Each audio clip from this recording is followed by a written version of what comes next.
¿Qué pasa, compañeros? ¿Qué tal? ¿Cómo estamos? En este vídeo quiero comentarte muchos trucos que van a ser espectaculares para mejorar tus zancadas y para que consigas realmente maximizar la activación del glúteo y la activación del cuádriceps. Créeme que estos trucos te van a aportar. Antes de empezar quiero decirte que te dejo aquí abajo en mi descripción mi Instagram personal. Subo mucho contenido y puedo decirte que estoy prácticamente más activo allí que aquí. Así que te estás perdiendo mucha información y creo que si confías en mí lo vas a agradecer. Ahí te lo dejo. Empezamos.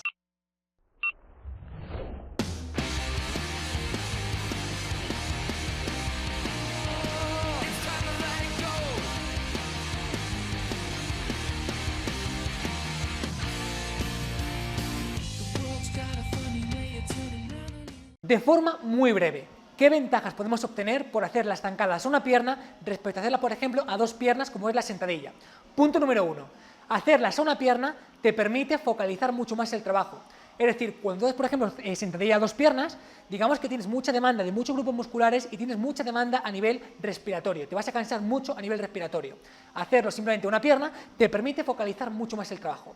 Tenemos que entender que realmente cuando hablamos de activación muscular, comparar la sentadilla a dos piernas con la sentadilla a una pierna prácticamente no tiene diferencias. El cuádriceps, el glúteo, prácticamente se van a activar lo mismo. Sí que es cierto que cuando trabajamos la sentadilla a una pierna, ciertos grupos musculares se van a activar más, por ejemplo el glúteo medio. ¿Por qué? Porque al trabajar a una pierna, la pelvis se tiene que estabilizar para que no caiga y de ese trabajo se encarga el glúteo medio.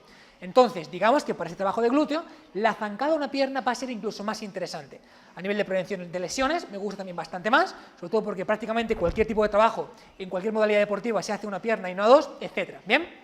Y bueno, otro aspecto ya para concluir de esta comparación es que cuando trabajamos directamente una pierna, podemos focalizar mucho el trabajo, tanto en el glúteo como en el cuádriceps, sin necesitar tanta carga. ¿Bien? Es decir, si todas piernas, por ejemplo, tienes que trabajar con 100 kilos en sentadilla, digamos que con zancadas una pierna, con 25 con 30 kilos es suficiente. Y esto, para personas, por ejemplo, que tengan ciertos dolores, ciertas descompensaciones o ciertas molestias, es muy interesante. Por ejemplo, a nivel lumbar. Así que bueno, es una pequeña comparación y sin duda hablamos de un ejercicio muy potente que va a ser muy interesante para ganar masa muscular y, por supuesto, muy interesante para mejorar tu fuerza. Así que vamos con la técnica. Bueno, primero tengo que comentar que cuando hacemos las zancadas una pierna o la sentadilla búlgara, podemos colocar o directamente la puntera en un banco o directamente apoyar el empeine. Por ejemplo, si tenéis opción, yo intentaría colocar una superficie que sea similar a esta y que podamos colocar directamente el empeine en esta superficie. Es un gesto mucho más natural y digamos que no va tan forzado como si apoyas directamente la puntera, aunque por supuesto no pasaría nada. La altura va a depender de tus palancas y va a depender del momento en el que te encuentres cómodo. Hay personas que se encontrarán más cómodas con más rango de recorrido, colocando la pierna más alta, y hay personas que por su biomecánica tendrán que colocarla más baja. No pasa nada, el punto inicial consiste en encontrarse cómodos. Hay un aspecto que es súper importante y que veo que muchísima gente comete cuando hace zancadas una pierna, sentadilla búlgara y todos esos ejercicios que son parecidos. Y es que cuando bajamos hacia abajo, la rodilla golpea con el suelo. Esto no se tiene que permitir. ¿Por qué? Porque directamente estás impactando con la rótula y puedes tener distintos problemas a nivel de esta articulación. A nivel de menisco, la rótula. Tenemos que intentar que la rodilla no golpee, o si por lo menos va a golpear, que esté acolchada. Por ejemplo, pues con una almohadilla, una esterilla, etc. Es súper importante que cuando hagas zancadas una pierna, la rodilla no entre hacia adentro. La rodilla siempre tiene que ir perfectamente alineada con la cadera y con la puntera del pie. Esto sería un error. Para ello hace falta control motor, hace falta que tengas propiocepción y, por supuesto, tienes que tener cierta conciencia para que el glúteo medio se active y la rodilla no caiga. Hay un punto muy interesante de este ejercicio y es que en función de cómo coloquemos las piernas y en función de cómo hagamos el gesto, podemos focalizar mucho más el trabajo en el cuádriceps, es decir, en la parte de adelante, o en el glúteo, es decir, en la parte de atrás. ¿Cómo lo haremos? Para hacer este ejercicio, digamos que tenemos que tener en cuenta dos cosas, y es que si pensamos en bajar llevando la rodilla por delante de la puntera del pie, va a ser un trabajo mucho más demandante de cadena anterior, de cuádriceps, y sin embargo, si pensamos en deslizarnos hacia atrás y en que la rodilla no pase por delante de la puntera del pie, será un trabajo mucho más demandante de cadena posterior. Es decir, que aquí se va a activar más el cuádriceps y vas a desarrollar más tu cuádriceps, y aquí vas a sacar, digamos, mucho más partido al trabajo de isquio y de glúteo. Tenemos que entender que cuando hacemos las zancadas una pierna, tenemos dos formas básicas de bajar. Una consiste en hundirte y otra consiste en deslizar. Os pongo un ejemplo. Cuando nos hundimos, lo que hacemos es directamente bajar hacia abajo, así. ¿Bien? Esto es un trabajo mucho más demandante a nivel de cara anterior, es decir, a nivel de cuádriceps. Sin embargo, en personas, por ejemplo, que tengan dolor de rodilla o en personas que quieran maximizar el trabajo en el glúteo, la cuestión no es hundirse hacia abajo, la cuestión va a ser patinar o deslizarse hacia atrás. Para que veáis la diferencia, esto sería hundirse hacia abajo y esto sería patinar o deslizarse hacia atrás. Veis que hay un deslizamiento y permite que la rodilla no adelante la puntera. Comparamos hacia abajo y hacia atrás.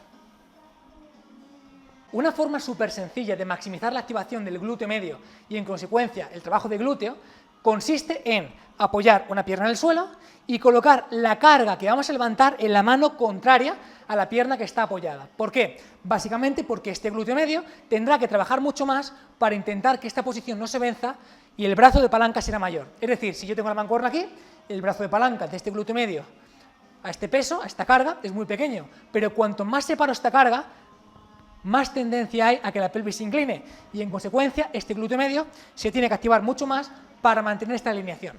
Es una forma muy interesante de trabajar directamente y potenciales de musculatura. Para que lo entendáis, la pierna que está apoyada, el glúteo medio está trabajando, es el de esa pierna y la mancuerna iría colocada justamente en la mano contraria. Otro aspecto súper interesante para maximizar el trabajo en el glúteo o en el cuádriceps va a ser la inclinación del torso. Es decir, no es lo mismo que tú te mantengas perfectamente alineado y te mantengas la espalda perfectamente vertical, a que tú, por ejemplo, busques una inclinación mucho mayor. ¿Qué pensáis? ¿Qué va a participar más, el cuádriceps o el glúteo cuando nos inclinamos? Tenemos que entender que cuanto mayor sea esta verticalidad, más va a trabajar el cuádriceps. Sin embargo, cuanto mayor sea esta inclinación, más trabajo irá a la cadena posterior, al isquio y al glúteo. En función de lo que busquemos y en función de cómo lo busquemos, elegiremos una forma de trabajar u otra. Y por supuesto, un aspecto muy importante es que el core no se hunda.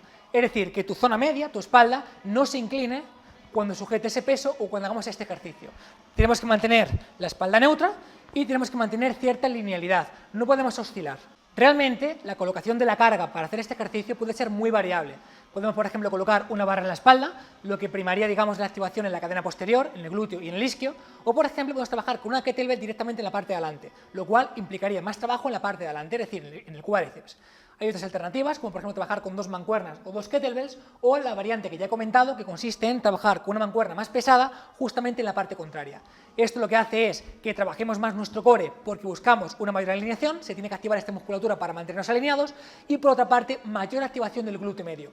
¿Cuál elegir? La que te resulte más cómodo. Al fin y al cabo, tenemos que entender que con este ejercicio podemos trabajar con menor carga que, por ejemplo, con la sentadilla y, sobre todo, con menor demanda a nivel respiratorio. Si tú, por ejemplo, haces una serie en sentadilla de 15 repeticiones con 120 kilos, prácticamente estás reventado a nivel respiratorio. Sin embargo, en este caso en concreto, puedes focalizar con menos carga y con menos demanda a nivel respiratorio y permitir una activación mucho mayor o una sensación mucho mayor de trabajo en los grupos musculares que estás trabajando, ya sea una focalización en la parte de adelante o una focalización en la parte de atrás. Es una variante que me gusta muchísimo y, como digo, sirve tanto para hipertrofia como para mejorar tu fuerza en distintos gestos o distintos deportes. Así que nada, compañeros, espero que este vídeo os haya ayudado, espero que os haya servido y sobre todo espero que estos pequeños consejos los incorporéis en vuestro día a día. Recordad que eso siempre es lo importante.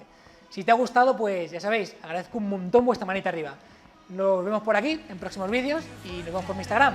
Cuidaos.